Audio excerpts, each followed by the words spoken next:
And there's one other thing. So one of the few core values that the military, especially the Royal Engineers, take into their work every day is courage. One of the core values is courage. And you get physical courage, which is what a lot of people would think about the military, going to war and things. But we also have what we call moral courage. Moral courage is when you're doing something right, even though it's a harder thing to do. So I think that if everyone just had a bit of moral courage about themselves, get the education. Once they're educated, there's no excuses then. And it's the moral courage to do that right thing, whether it be picking up litter, turning off your energy when you don't use it, speaking to that other person that's walked by. Everyone needs to buy into saving our planet because it's in a bad place at the moment. Good afternoon, Lee, and how are you today? I'm very well, Paul. How are you? It's a hot one today. It is very hot, and you look like you're quite dressed up a lot. Is that heat rejecting outfit you got on today? Your uniform? I'd like to say it was, but it isn't. I've been out and about today, walking about the barracks, and it's really hot. I've recorded mid-30s today, Wow. and I'm this looking. is one of those in-your-face facts, yeah, where you can see climate change is happening. It is silly hot. The UK is not prepared for it, and we'll just see what happens today and tomorrow. Right. So I had 38 on my watch earlier, and I was because we're in the red zone down in London, just off of London, and I've just Yep, come off a yep. call to Italy, in Venice, and there was exactly the same temperature we was reading. So they've had it hot as well. So this is going right across Europe, this heat wave. And it's totally out of the blue, isn't it? That's Mhm. what that always gets me. The weekend could be cold again. And it just doesn't make sense. No, I don't get it. I was going to say what's happening around the world at the moment. What we've been doing to it, it's all coming to fruition now, Yeah, and climate change is real, and we can feel it. We can all feel it right now. yeah, totally agree. So Lee, we have met. You have been embarking on my training, and we've met through our mentoring, and we've just completed that. So congratulations on the 11-week program. You are now um, actually passed and certified as a global energy expert. So well done. So we've met through that, which is great. We haven't met in person, but we are planning to do that very soon. So for the benefit of our audience today, can you give us your origin story and where you've come from? Okay, so I'm from the south of the UK in a place called Gosport. When I was 16 years old, I decided to join the military, the Royal Engineers, to be specific. And through that um, time in the military, I've done pushing 27 years of a career. I'm just coming to the end of the career now. I started in training. Royal Engineers are triple traded, as I'd say, in the military. Right. Firstly, we're soldiers, like everyone else in the army. Then we're combat engineers, so we're the bridge builders. We do the demolitions, water purification, and things like that. And then we're also tradesmen. So I moved into the trade of mechanic, plant operation mechanic to be specific. And I spent the start of my career doing that as a mechanical engineer, serving in the UK down in the south, and then to Germany for 4 years. I also served in Belize, and did operations in Bosnia and Iraq as a mechanical engineer. Wow. Then my career moved up a stage as I was going through the ranks, into recruiting. So I did a stint recruiting for the Royal Engineers and the Army, and tri-service as well, before then moving into a more of a sort of project manager construction side of life, as a section commander. Most points to note for that period of my life, I was did operations in Afghanistan, constructing control points and patrol bases, during the 2010 era. And then from there, I moved into instructing, and I was part of a instructing team that predominantly looked at people that were going on deployments, and this was all over the world, be it in Afghanistan and Iraq that was still going on at the time, to parts of Southern America, Southern Africa, just instructing them on key skills, not warfighting skills, but key skills that are life-saving skills to do with IEDs, explosives, and things like that. After that, then I moved up to the job I'm in now. I did a small period of time doing intelligence work, making sure that we knew what we was doing at the right time in the right place. But then moved into what I'm doing now, which is more in the lines of facilities management, supply chain management, health and safety management. So the point with the Royal Engineers is, and the same with a lot of the military, you'll find that as people go up the rank system, they change their jobs, and they're expected to just change their jobs willy-nilly. You moved into a job, and you find your feet after a couple of months, and then you become sort of the SME or the subject matter expert of that job. So it's like you're just a person of loads of different sort of strings to your bow, and it's not like a one specific job like the American Army do, because they've got quite a lot of people. They can afford to do that, where they go, bang, your job is this, and they become very, very good at it and know it in, day out. Whereas we have to be able to manage and spin loads of plates, especially as the British military is reducing again. So yeah, and now I've come to the end of this career, or just about to. I'm now looking. I've served my Queen and country for 27 years. I want to carry on that, but now I want to start serving the planet as well, especially in where we're at today with climate change, our energy bills, how things are looking for everyone around the world. And I've been looking on LinkedIn. I've been on lots of webinars. I've been doing lots of networking. And one of my colleagues, Richard Galvin, managed to put me in touch with yourself. He knew I was interested in energy. He said, this is the man to talk to. So I got in touch with yourself, and we've done the course. Thank you very much for your, thank you very much. We need to thank him online, don't we? Because he'll be listening to this, I'm sure. Yeah, definitely. So, Lee, well, I don't know where to start, really. I normally sort of had it all up in my head regarding what am I going to tap into. You've had an amazing career. Did you say 27 years? And that's it'll be 27 years when I get out. Significant. And for the benefit of the audience, I've seen the medals that this guy has. It's significant. And he's just recently received a medal from the Queen regarding her, was it the Jubilee? Not the Jubilee. Jubilee. Yeah. So, Lee, I'm really intrigued about your stepping stone into the climate change and energy management.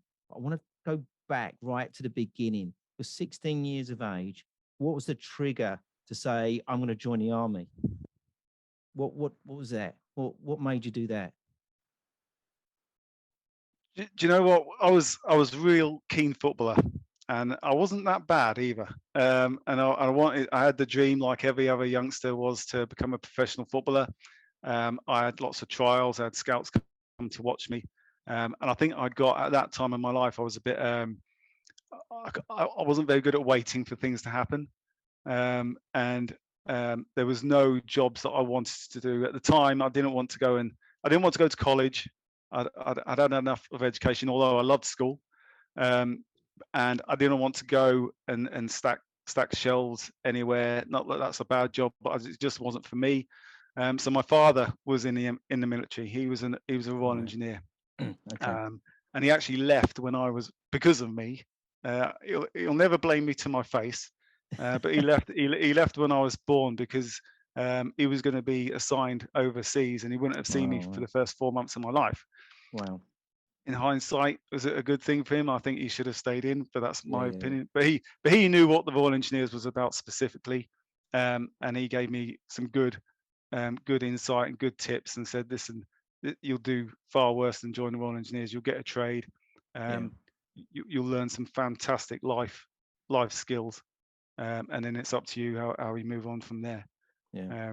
I was very fortunate. I've had a really good upbringing. Both my parents have sort of put me on the straight So to some of us success. will, some of I'm thinking this, and I'm sure the audience will think. So he's good at football. Why didn't he join Man United, or why didn't he go and follow his dream? No, he joined joined the army. Was it good for sport and that activity? Is that because I know you do play football quite a lot for the army, don't you? Yeah. So the joining the army again, my dad was a big aid in that. He said he used to play football for the army, and you can get recognised. And it was the point in where people were getting recognised in other clubs. So you had people like Guy Whittingham. He was in the army, and he got poached and brought out. Like I said, I was tired of waiting for people to come and say you've got a contract. So I just said, listen, I need to do something. I can't be sitting around. I need to do something. I joined the army, and I did quite well in the army as a youth. I played for the army youth as a youngster, and I'm still playing for my regiment today at the ripe old age of 43. So I've still got it. I'm still fit enough to run around and give the kids a good. You give them a good That's running, it. A good run, a good game. Yeah. Yeah. Great. I like to run around that much, so that they should be much fitter than me, really, on paper. Yeah. But you run every day anyway, don't you? The manager's saying, "Listen, look at Pix. He's You I run try every to. day anyway, don't you? At this age in the military, you need to keep yourself fit." Yeah. So I want to start looking at some transition, because obviously you mentioned tri-skills in the beginning. So, and you went to all these countries. You didn't go all to these countries to be behind the scenes doing this work. You was actually actively involved in these sort of issues, wasn't you? You got involved out there, didn't you? Mm-hmm. So my operations overseas. So I worked in Germany for 4 years. I worked in Belize for a year as well. But the actual operations to note was I did a time in Northern Ireland at the back end of the 90s, and it was peacekeeping basically. And then I did a stint in Bosnia. Again, it was peacekeeping. Both of these were as a mechanical engineer. So I was sort of like the support agency of the army at the time. So everything they needed to go out of the door, out of the camps, needs to be serviceable, maintained, and whatnot. And I was part of those teams. Leading on to Afghanistan and Iraq, that's when we was building. We call it accommodation. Like if you could picture like a mini castle, like a security zone where it would be hard to put bullets through or shells through. Somewhere like a safe haven for the infantry battle groups and the artillery to deploy out of. It was quite a hard but very very good tour. On that tour, we lost one of my friends and comrades in one of my patrols, and it was really hard. But the lads, it was almost like we was trained. Something that you said to me actually through our tuition, that we look like we've been trained to be trained. Yeah. And we are. We just do our job. It's what we do. And we've done so much training, so much preparation for these operations that everything we do is second nature. So if anything goes wrong, we can deal with it straight away. Yeah. But the builds, the what I put into Afghanistan in my time there, and I instructed there as well after that tour for people that go out to do the jobs that I was doing. So that part of it was really really good for me. I got a lot out of it, knowing that I was making a difference. Yeah. I'm one of those people that just like to make a difference. And it brings us on nicely, the word making a difference, because I think I can answer the next stage of these questions really. So we're coming to the end of your career. You've got many, many choices regarding what you can be doing, but you've chosen this subject of energy, and I'd say it broadly, what you want to focus on. So what's the trigger for that? My family. At the end of the day, I'm very, very conscious. It's out there. Everyone should know about it. I think the problem being is it's education for everyone. Um, I've been educated, or I've looked into it. I've researched it, and I know that climate change is here. It's and the energy issues are here. And I've got a young family at the moment, and I want us to have, or them to have, the best life they possibly can. Um, so if I can just do a small bit, whether it's in energy management or being someone that's can do some talking or give awareness to people, um, then that's all it's down to me. I just want to make a difference so that people are educated. We spoke about on one of our many chats about the David Attenborough Netflix um, thing he did, and when you see that, it really resonates. And if everyone on the planet could watch that Yeah, and not have any distractions, just sit there for that hour or so and just watch it. So yeah, what David Attenborough said. I know he's one of ours. I know he's a fellow Brit, but he basically put it all in a nutshell, and he was really to the point. And when you listen to it, especially if you're on your own, where you've got no other distractions, you yeah, really pay attention to what he's got to say. And actually, on the Queen's Jubilee party, I don't know if you watched it, all the listeners watched it. Prince William also yeah. echoed He the made it. same Yeah, thing, exactly. He and did. Yeah, and I thought it was just really fantastic, and really to the point yeah, that all we need to do is everyone needs to have that little bit of education, buy into that education, and just do your little bit. Everyone can do a bit, yeah. and we should be on the right track. It's interesting to hear many people standing up and putting their head above that parapet to be shot at. Just mention it now, isn't there? We've had Mm. Prince William. He stood up in front of a massive audience to mention, and he was saying it on behalf of the Queen. You know, so we know the royal family. We know that Prince Charles is very heavily sort of focused on climate change, etc., and the sustainability. Um, but we're hearing loads of different, film stars in America stepping up into that as well. So it's a funny the step change we've seen over the last couple of years, really, since we've gone through the COVID side of it. And I think we are seeing more and more focus on that. I think we've got a long way to go, but at least we're seeing some glimmers of that. So how does that make you Yeah. feel knowing? So we don't joke about this because I started talking about you serving the Queen and now serving the planet. How does that make you feel? Because I can imagine you was very proud knowing you were serving the Queen. Does that still maintain knowing you're serving the planet? Most definitely. If I can, like I say, I'm all about making a difference. Um, Although I served the Queen, I was unfortunate. I've never actually met her, but she's my colonel in chief. She's my boss at the end of the day. Hmm. But it's not just the Queen; it's the people. It's everyone. It's everyone in our nation. It's everyone around the world. We have conflicts, and we in the military are trained and choose to do the job to protect everyone, and do our bit to keep the peace, and change other people's lives. Now I'm getting to that stage where I'm going to leave that um, force, that team, that family, and we are a family. It's a really strange thing to describe the camaraderie you have in the military, and the teamwork, and the work ethic, the values, the standards we've got. It's drummed into us, and being able to bring that out into the civilian world, Yeah, which I'm actually still quite anxious about, to be fair, because all I've yeah, known in my life is wearing the green kit. I've never even had a paper round. This is all I've ever done.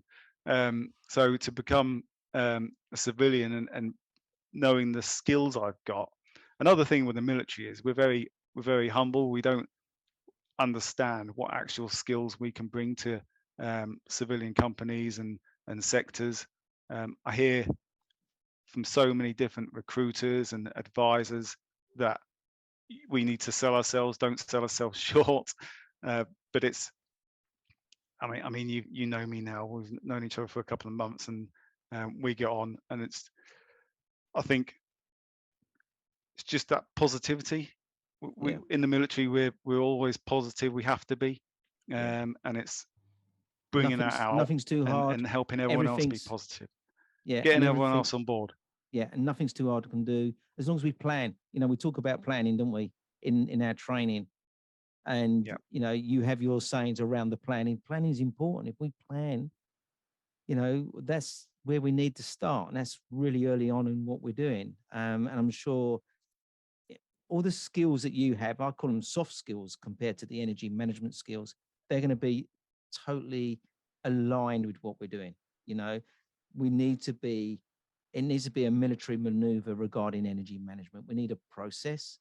You know, I go back to the 4 principles, as you know, and then we work on the 4 principles and we work on that process, and that process has a military process regarding, we do number 1, we then go on to number 2, we do number 2, then 3.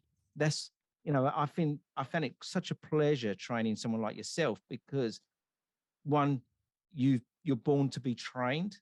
You know, you're the first person that listened to all of my podcasts, and I think you need a medal for that as well. I might have to arrange a medal to send you a medal. But you've listened to all the podcasts. Every time we come on the call, you was give me the highlights and commentary around the questions and what came out of those podcasts.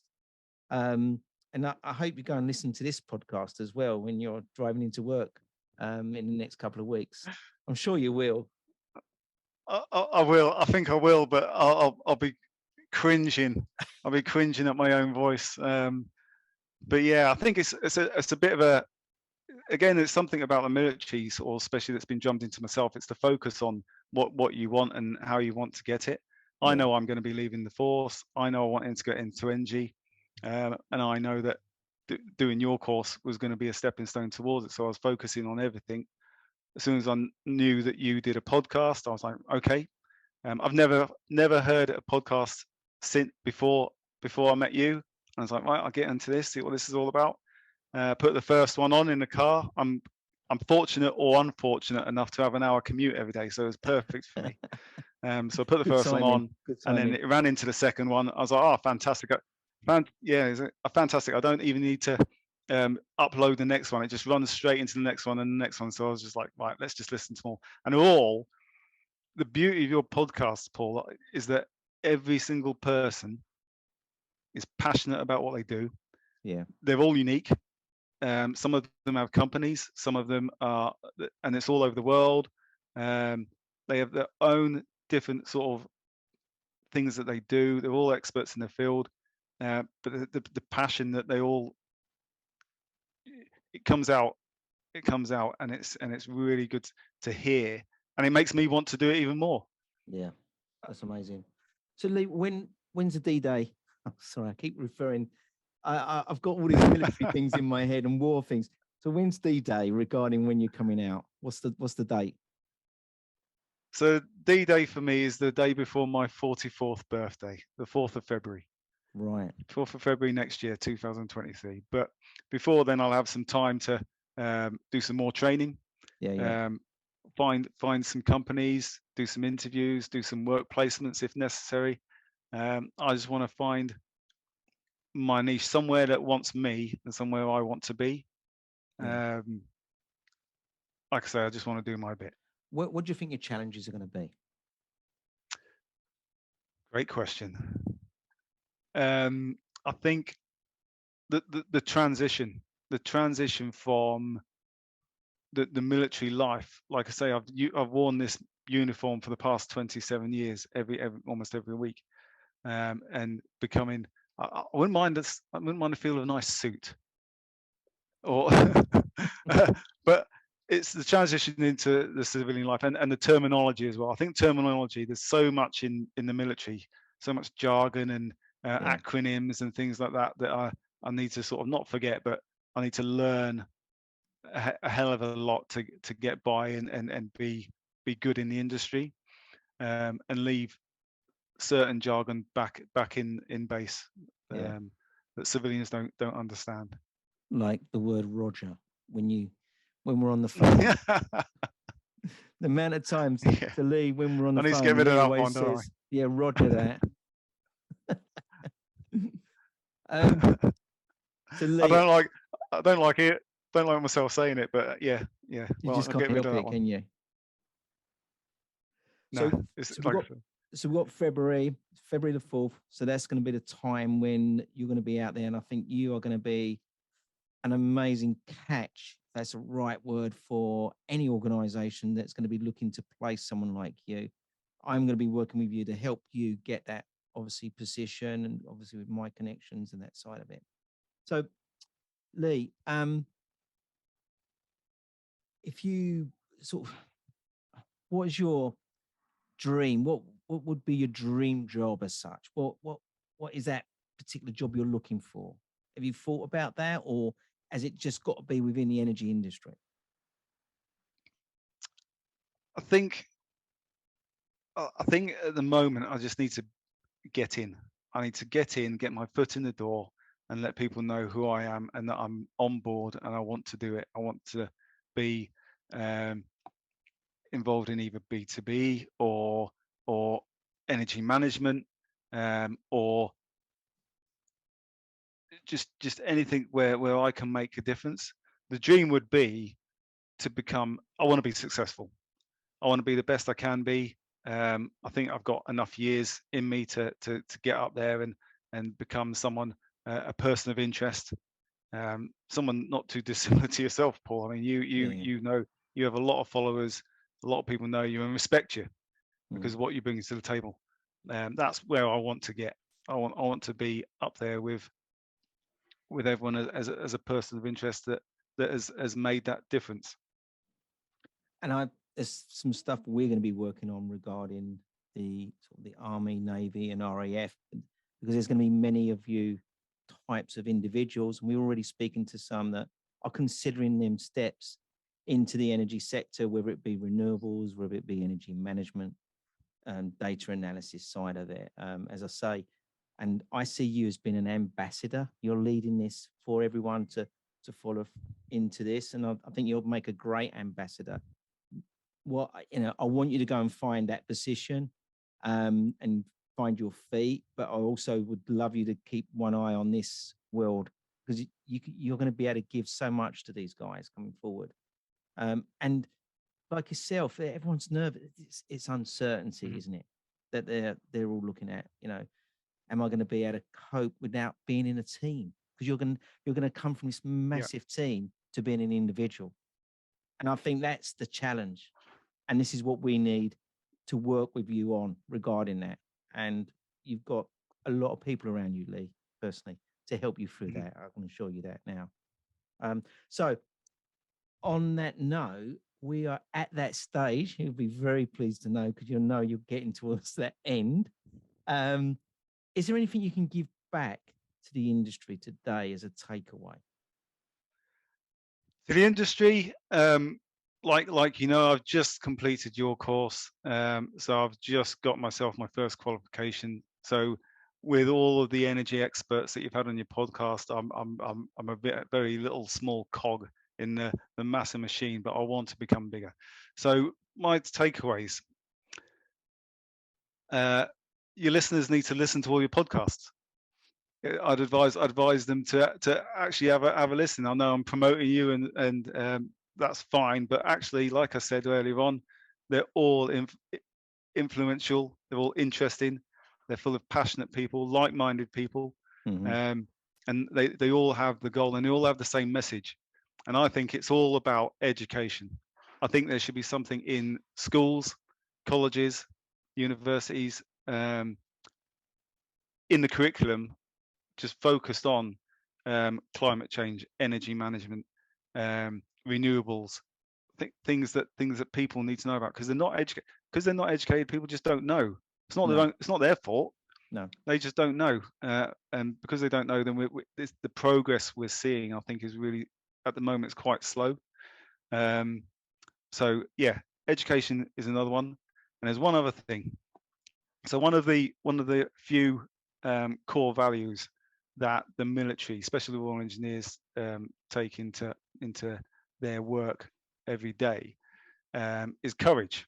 One of the core values is courage, and you get physical courage, which is what a lot of people would think about the military going to war and things.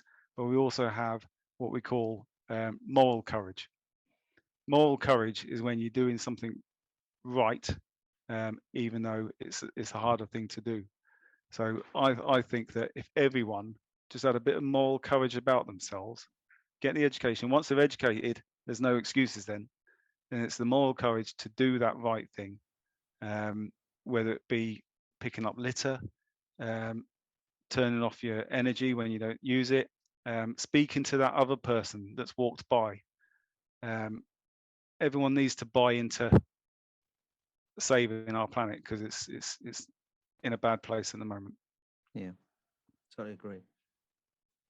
So Lee, that's amazing takeaways that will feel will go a long way regarding the book that will be released off the back of this very soon, because we're getting very close to that 100 mark.